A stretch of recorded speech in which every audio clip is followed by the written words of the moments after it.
Chers étudiants, je voudrais profiter de cette occasion pour vous rappeler que les défis qui vous attendent sont importants.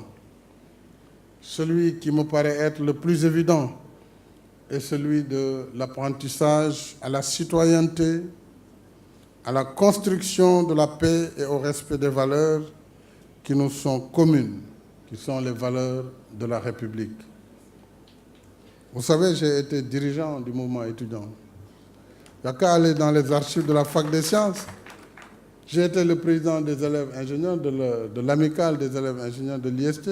J'ai aussi revendiqué, et c'était normal. Un étudiant doit revendiquer, c'est tout à fait normal. Ce qui n'est pas normal, c'est de casser des bus ou de se frotter aux policiers, parce qu'ils sont dans leur boulot aussi. Eux, ce sont les gardiens de l'ordre public. Ils sont recrutés pour ça. Ils sont payés pour ça. Et c'est pour le bien de tout le monde. Donc moi, je rêve d'une université où étudiants et policiers, comme aujourd'hui, président de la République et étudiants la main dans la main, dans votre campus, nous pouvons échanger, parler de vos problèmes et des solutions que nous sommes prêts d'apporter. Après la grève qui a suivi le décès de l'étudiant Fallou Sène, paix à son âme, je vous ai reçu pendant plusieurs heures, université par université. C'est après ces concertations que j'ai décidé de réduire les prix des restaurants, parce que je sais qu'il y a encore beaucoup de problèmes. J'ai décidé d'augmenter le niveau des bourses, parce que nous connaissons les difficultés. J'ai été étudiant, je vous l'ai dit, nous étions aussi parfois sans ticket. Nos bourses, moi je l'ai partagé avec ma maman. Je l'ai fait.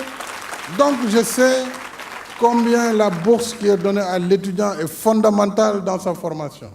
Ce n'est pas simplement pour couvrir des charges des centres des œuvres universitaires. Nous connaissons parfaitement vos problèmes, mais il faut que nous les traitions de manière responsable. Et éviter ceux qui pensent qu'ils peuvent jeter de l'huile, créer la confusion. Ça, c'est des histoires. Soyons tous lucides. Nous avons été aussi dans les mouvements politiques à l'université. Nous savons, moi je sais parfaitement comment ça se passait. Hein. C'est les mêmes méthodes jusqu'à présent. Voilà. Aller prendre des mots d'ordre, c'est aussi vieux que le monde. Essayer de chauffer, n'acceptez pas, il va venir là-bas, il faut jeter les cailloux. Heureusement, il n'y a même pas de coton qui a été jeté.